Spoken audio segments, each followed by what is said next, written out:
Hey, hi, this is Varsha and again welcome to the QA Build in my automation channel. So आज के session में मैं आपको explain करूंगी कि कैसे हम स्क्रीनशॉट को करंट टाइम स्टैम्प के साथ करंट डेट एंड टाइम के साथ सेव कर सकते हैं। बेसिकली जो हमारे सिस्टम का लोकल टाइम है उसके साथ हम कैसे स्क्रीनशॉट को सेव कर सकते हैं। तो इसके पहले वाले सेशंस में मैंने आपको एक्सप्लेन किया कि कैसे हम स्क्रीनशॉट को ले सकते हैं, कैसे हम स्क्रीनशॉट को हमारे फ्रेमवर्क लेवल पर सेव कर सकते हैं। अगर आपने अभी तक वो सेशंस को नहीं देखे हैं तो प्लीज इस सेशन को देखने से पहले आप उनको जरूर देखिए, जिससे आप आज के सेशन को अच्छे से समझ पाएंगे। ठीक है, तो यहाँ पे मैं क्विकली अपनी स्क्रीन शेयर करती हूँ और आपको एक्सप्लेन करते हैं कि किस तरीके से हम जो हमारे सिस्टम का करंट डेट एंड टाइम है वो इस फाइल के साथ ऐड कर सकते हैं। ठीक है, तो यहाँ पे बेसिकली हम क्या करेंगे, हमारी एक सेकंड, इससे ये कोड लिखने से पहले हम यहाँ सिनेरियो समझते हैं कि हमको ऐसा क्यों करना पड़ रहा है। इसकी क्या रिक्वायरमेंट है कि हमको कोई भी फाइल का जब हम स्क्रीनशॉट ले रहे हैं किसी भी स्क्रीन का, तो हमको उसका करंट डेट एंड टाइम देना है।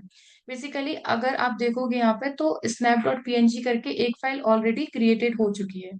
ठीक है, अगर मैं सेम इसी स्क्रिप्ट को एक बार और एग्जीक्यूट करती हूँ तो क्या यहाँ पे सेम इस नाम से एक और फाइल क्रिएट होगी जिससे हम दोनों फाइल्स के बीच का डिफरेंस जान सके। वो हम देखते हैं। मैंने एग्जीक्यूशन ऑलरेडी स्टार्ट कर दिया है। एमएक्स प्लेयर, या मैं यहाँ पे इसको क्लोज करती हूँ।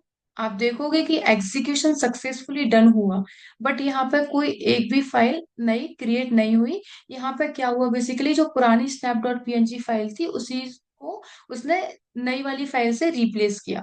तो हर बार क्या होगा, हर एक नए एग्जीक्यूशन में आपकी पुरानी फाइल्स डिलीट होती जाएंगी और उस नाम से आपकी नई फाइल क्रिएट होती जाएगी। तो हमें बेसिकली इस प्रॉब्लम को दूर करने के लिए हम क्या कर सकते हैं, करंट डेट एंड टाइम दे सकते हैं अपनी फाइल के साथ। तो हमारे पास फाइल का नाम तो सेम रहेगा, सिर्फ करंट डेट और जो टाइम होगी उससे उसका नाम चेंज होता जाएगा। तो बेसिकली क्या होगा, हम डिफरेंस जान पाएंगे कि कौन सी फाइल किस डेट की है और किस टाइम की है।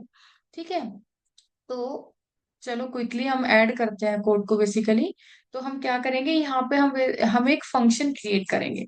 एक छोटा सा फंक्शन यहाँ पे हम क्रिएट करेंगे, public static string get current date and time.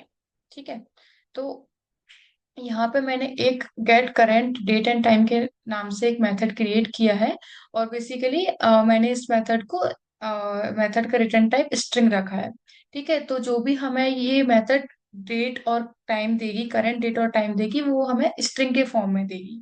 ठीक है, तो वो हम स्ट्रिंग को अपने snap.png इस फाइल के नेम के साथ ऐड कर पाएंगे। ठीक है, बेसिकली कंकेटिनेट कर पाएंगे। तो यहाँ पे क्या है, जावा में कुछ कुछ प्री डिफाइंड क्लासेस हैं, जैसे कि डेट फॉर्मेट करके। तो यहाँ पे मैं डेट फॉर्मेट क्लास का एक ऑब्जेक्ट क्रिएट कर रही हूँ, new simple date format. Okay, यहाँ पे मैंने इस क्लास को क्यों यूज किया, मैं आपको एक्सप्लेन करती हूँ। ये जो डेट फॉर्मेट क्लास है, आप देखोगे कि ये एक एब्स्ट्रैक्ट क्लास है। ठीक है, तो इस क्लास के जरिए हम अपना जो टाइम जनरेट करने वाले हैं, बेसिकली जो ये मेथड हमको टाइम और डेट देने वाली है, उस वो हमें किस फॉर्मेट में चाहिए। क्या हमें पहले मंथ चाहिए, क्या हमें पहले ईयर चाहिए, किस फॉर्मेट में चाहिए। बेसिकली तो हम यहाँ पे फॉर्मेट उसको बता रहे हैं कि हमको किस फॉर्मेट में चाहिए। तो यहाँ पे मैं एक पैटर्न एंटर करूंगी कि मुझे जो टाइम चाहिए वो इस पैटर्न में चाहिए। तो बेसिकली मैं यहाँ पे पैटर्न चाहती हूँ कि पहले मुझे मंथ मिले, फिर उसके बाद मुझे डेट मिले, देन ईयर, देन किस आर को जनरेट हुई है, मिनट एंड सेकेंड्स भी। ठीक है, तो हमारी जो डेट जनरेट होगी वो इस फॉर्मेट में जनरेट होगी। ठीक है, उसके बाद हम नेक्स्ट क्या करेंगे कि एक डेट क्लास का एक ऑब्जेक्ट क्रिएट करते हैं। वो हम क्यों कर रहे हैं, बेसिकली जो डेट क्लास है वो भी एक जावा में प्री डिफाइंड क्लास है, जिसकी हेल्प से हमको करंट डेट मिलेगा। जो भी करंट डेट चल रही होगी, हमारे सिस्टम की जो डेट होगी, वो डेट हमको इस क्लास के ऑब्जेक्ट के जरिए मिलेगी। ठीक है, तो अब हम क्या करेंगे, आप यहाँ पे देख भी सकते हैं, अगर आप इस पर ओवर करेंगे तो आप यहाँ पे देख सकते हैं कि it allowed the interpretation of dates as year, month, day, hour, minute and second values. Okay, तो हमको जो डेट मिलेगी वो हमको इस फॉर्मेट में मिलेगी, जो हमने यहाँ फॉर्मेट दिया है, जो हमने यहाँ पैटर्न दिया है, और इस क्लास के ऑब्जेक्ट के जरिए। ठीक है, तो सबसे पहले मैं क्या करूंगी, जो हमारा डेट फॉर्मेट क्लास का ऑब्जेक्ट है, डेट फॉर्मेट, उसके जरिए मैं एक फॉर्मेट मेथड को कॉल करूंगी, क्योंकि सबसे पहले हमको इसको ये बताना है कि हमको जो डेट चाहिए वो किस फॉर्मेट में चाहिए। ठीक है, उसके बाद में इस फॉर्मेट मेथड के अंदर अगर आप देखोगे तो एक ये पैरामीटर रिक्वायर्ड कर रहा है, तो वो पैरामीटर मैं यहाँ पे डेट दूंगी।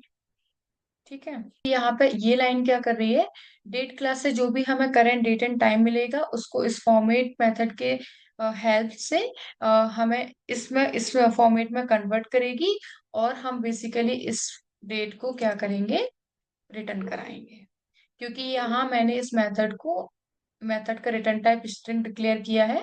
सो बेसिकली हम क्या करेंगे, हम इस मेथड को यहाँ ऐड करेंगे,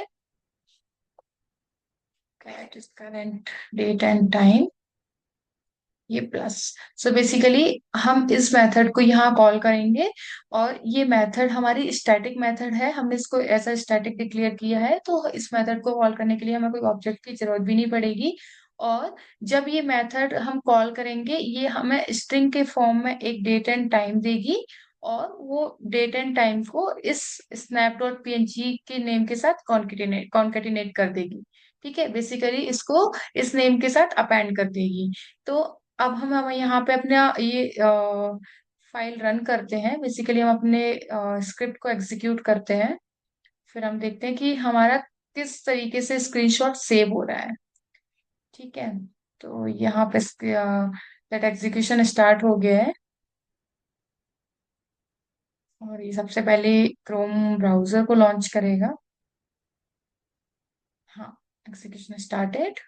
आप देखोगे भी ये कुछ सेकंड्स में क्रोम ब्राउजर लॉन्च करेगा। एमएक्स प्लेयर को लोड किया इसने, और आई थिंक आप देखोगे एग्जीक्यूशन डन हुआ, और यहाँ पे एक फाइल सेव हुई, जिसमें आप देख सकते हो जो इसका डेट है, जो डेट सेव हुआ है वो आज का डेट है, और ये मंथ है, ये डेट है, ये ईयर है, 2024 ईयर है, उसके बाद 23, और ये जो टाइम है ये अभी का करंट टाइम है। ठीक है, तो उसके बाद हमारा जो हमने स्नैप डॉट पीएनजी फाइल का नाम दिया है, वो फाइल इसके साथ अपेंड हुआ है। ठीक है, इस तरीके से आप टाइम स्टैम्प दे सकते हो अपनी स्नैप्स को, और हम मैं यहाँ पे री एग्जीक्यूट करूंगी इस फाइल को, जिससे आप ये समझ पाओ कि जो नई फाइल जनरेट हो रही है वो डिफरेंट टाइम के साथ जनरेट होगी। राइट, तो हमारी फाइल्स जो है वो ओवरलैप नहीं करेंगी। ठीक है, आप देखोगे यहाँ पे दो फाइल जनरेट होगी। ठीक है, और आप देखोगे बहुत माइनर डिफरेंस है, सिर्फ सेकंड और मिनट्स का ही डिफरेंस है, क्योंकि हमने जो एग्जीक्यूशन स्टार्ट किया है वो मिनट्स के ही डिफरेंस में था, और ये हमारी फाइल प्रॉपर तरीके से सेव भी हुई। ठीक है, तो ये बेनिफिट है टाइम स्टैम्प मेथड का यूज करने का। ठीक है, तो आई होप कि आपने कुछ नया इस सेशन से सीखा होगा, और अगर आपको ये वीडियो पसंद आए तो please like, share and subscribe करना मत भूलना, और इसको ज्यादा से ज्यादा शेयर करना अपने फ्रेंड्स के साथ, अपने कलीग्स के साथ, जिससे वो भी कुछ नया सीख पाए। और आज के लिए इतना ही, थैंक यू।